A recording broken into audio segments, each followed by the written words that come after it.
Channel classes, and on this channel now we are discussing about fundamental rules and supplementary rules. So far we have discussed up to fundamental rule number 27. Here we will discuss about fundamental rules 28 to 40, and this is all about transfer to lower post and officiating pay. So fundamental rule 28 relating to pay when transfer to lower post. जब कभी भी transfer lower post पे हो जाता है, जो existing post है उससे लोअर पोस्ट पे हो जाता है, उसके बारे में फंडामेंटल रूल 28 बात करता है. तो authority which order the transfer of a government servant as a penalty from a higher to a lower grade or post may allow him to draw any pay not exceeding the maximum of the lower grade or post which it may think proper. So क्या है, ये penalty के बारे में बात हो रही है. पेनाल्टी मिलने के बाद से अगर किसी को रिडक्शन इन पोस्ट कर दिया जाता है, रिडक्शन इन रैंक कर दिया जाता है, उसको ट्रांसफ़र टू लोअर पोस्ट में कर दिया जाता है, तो उसके पेमेंट कैसे रेगुलेट करेंगे उसके बारे में लिख रहा है कि may allow him to draw any pay not exceeding the maximum of the lower grade or post which it may think proper. सो जिस लोअर ग्रेड में वो आ रहे हैं उस लोअर ग्रेड के मैक्सिमम पेमेंट जो होता है उससे ज़्यादा पेमेंट इनको ना दिया जाए. Provided that the pay allowed to be drawn by the government servant under this rule shall not exceed the pay which he would have drawn by the operation of Rule 22, that is fixation of payment, with clause B or clause C as the case may be of Rule 26 is related to suspension. So he will be permitted to draw not exceeding the maximum amount of lower grade or post.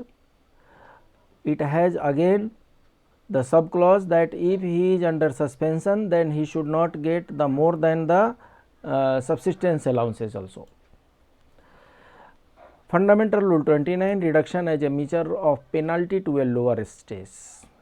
If a government servant is reduced as a measure of penalty to a lower stage in his time scale, the authority ordering such reduction shall state the period for which it shall be affected and whether on restoration the period of reduction shall operate to postpone future increments. So कहने का मतलब यह है कि जी reduction तो आपने 28 में कर दिया, रिडक्शन करने के बाद से उसका जो डिमोशन करने के बाद से, प्रमोशन जनरली होता है, डिमोशन जो होता है ये पेनाल्टी पे होता है.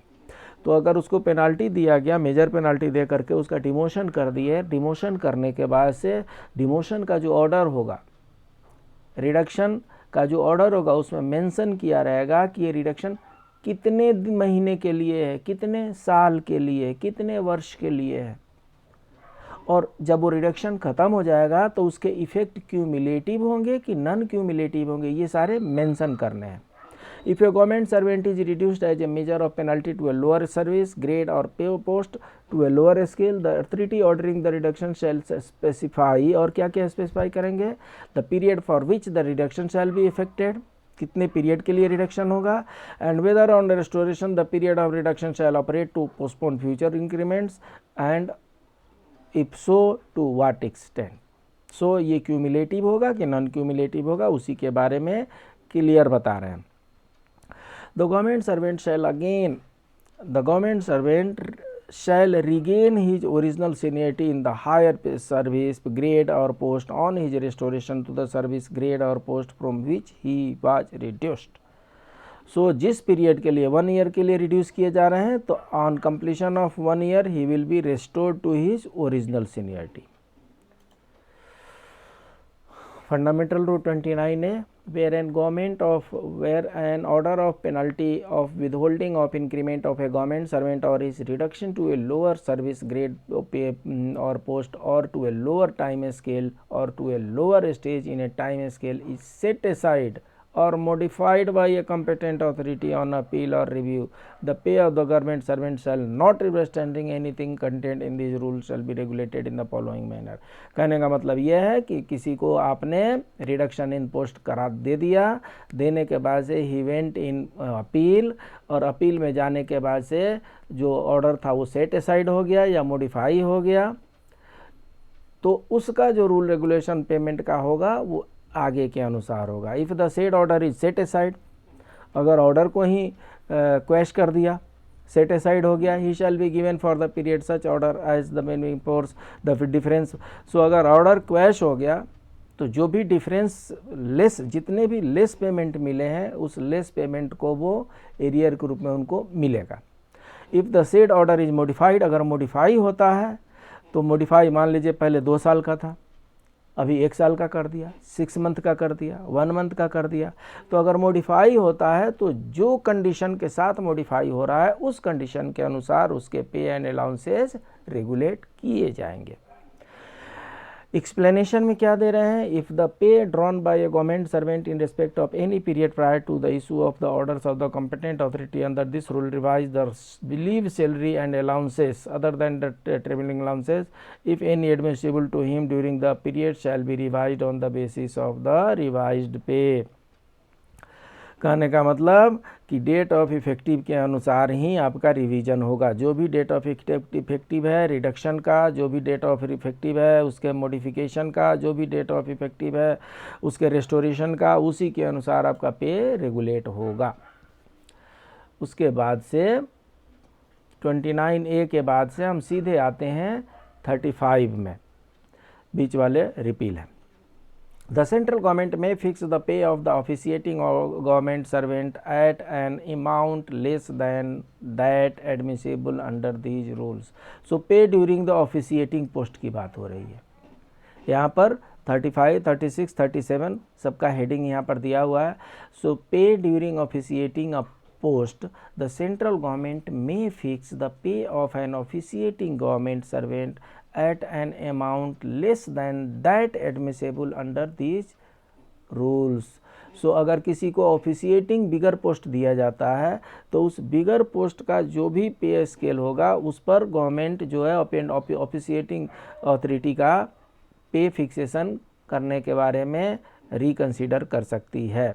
ऑफिशिएटिंग अरेंजमेंट क्या होगा, द सेंट्रल गवर्नमेंट में इशू जनरल और special orders allowing acting promotions to be made in the place of government servant who are treated as on duty. So officiating arrangement के लिए उसको स्पेशल ऑर्डर निकाल करके उनको एक्टिंग प्रमोशन देना चाहिए। पर्सनल पे 37 में, पर्सनल पे except when the authority sanctioning it orders otherwise personal pay shall be reduced by any amount by which the recipient pay may be increased and shall cease to as soon as his pay is increased by an amount equal to his personal pay। So except when the authority sanctioning his orders otherwise, personal pay shall be reduced by any amount by which the recipient's pay may be increased।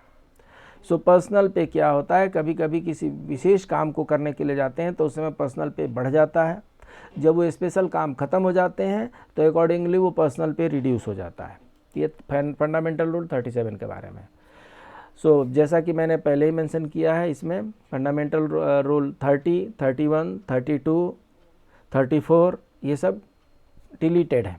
31A में pay regulated during promotion appointment erroneous, अगर गलत तरीके से हुआ है payment regulation promotion पे appointment तो उसका कैसे सॉल्यूशन करेंगे। Not with the standing the provisions contained in these rules the pay of a government servant whose promotion or appointment to a post is found to be or to have been erroneous shall be regulated in accordance with any general or special order issued by the president on। अगर गलत तरीके से calculation हुआ है तो उसके लिए जो प्रेसिडेंट का ऑर्डर होगा उसके अनुसार वो डिसाइड होगा कि उसको वहीं पर रखना है या चेंज करना है।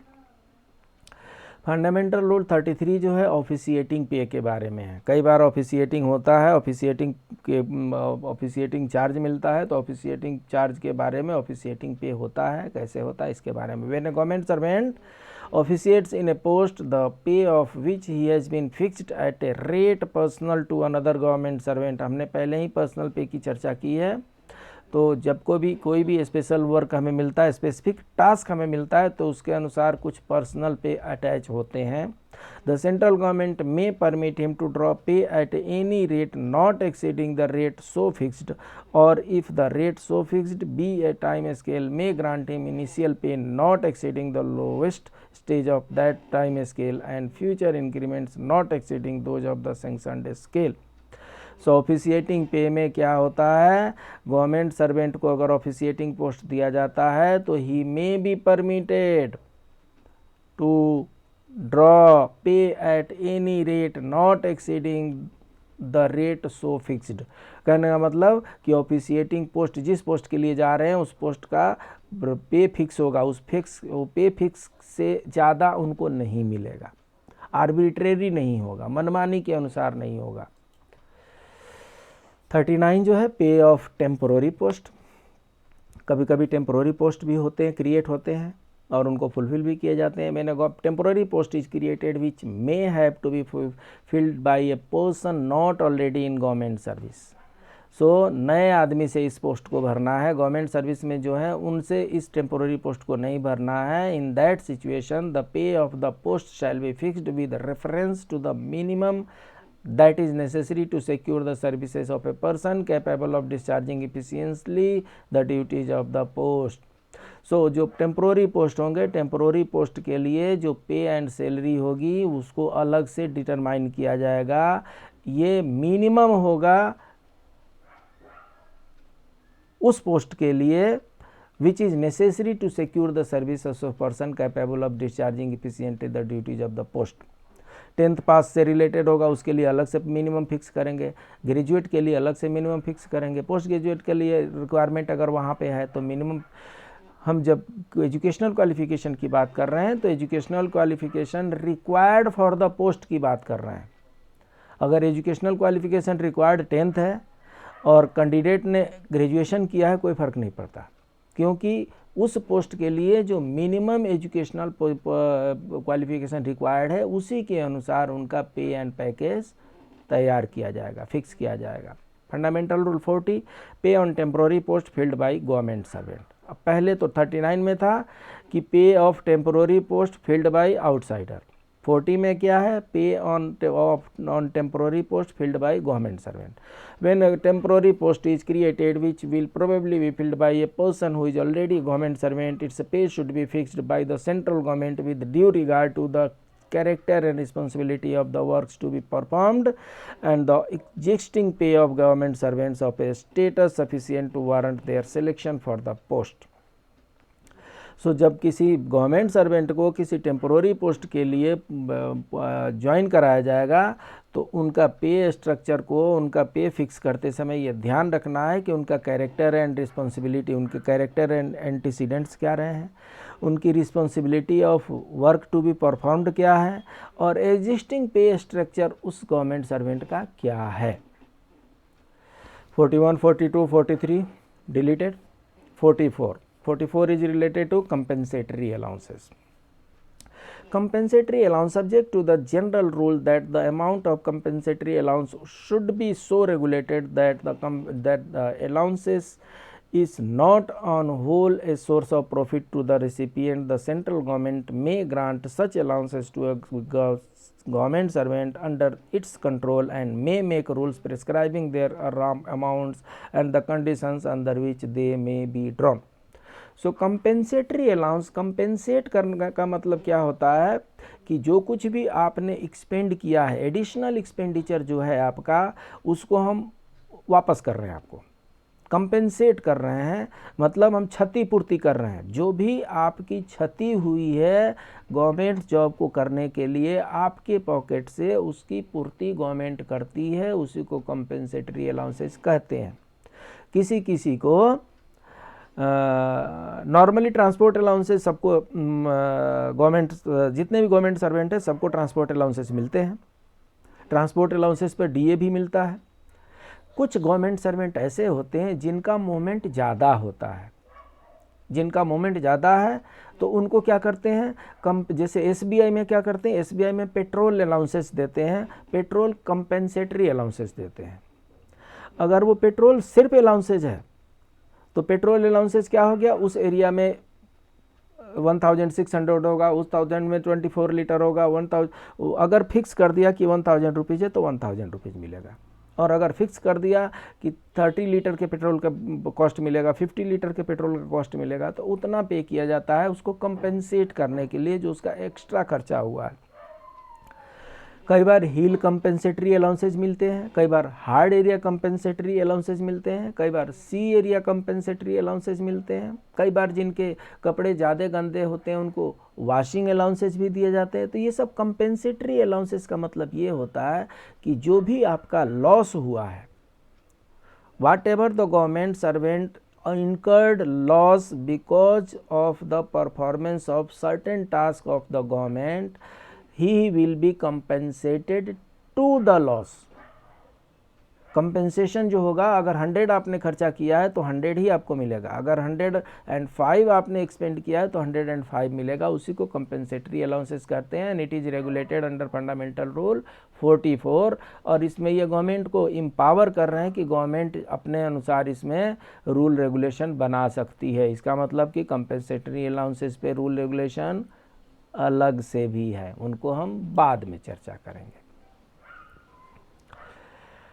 आज का नीति श्लोक, विद्यामित्रं प्रवासेषु माता मित्रं गृहेषु च व्याधितस्य औषधं मित्रं धर्मो मित्र मृतस्य च।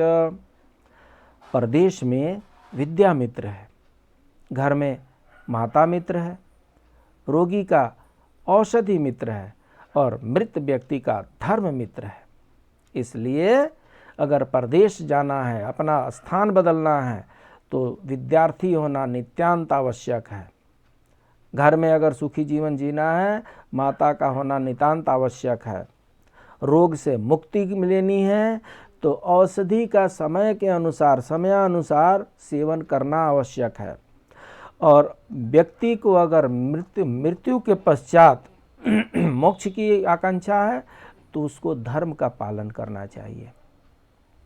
तो विद्या, माता, औषधि और धर्म ये हमारे परम मित्र हैं।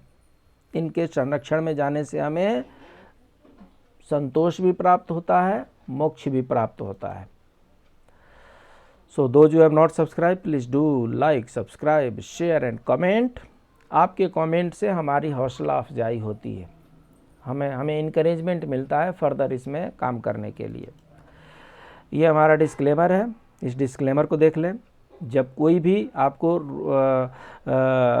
इन case of any variance in this training materials the government guidelines rules laws shall prevail. मिलते हैं अगले क्लास में, तब तक के लिए नमस्कार।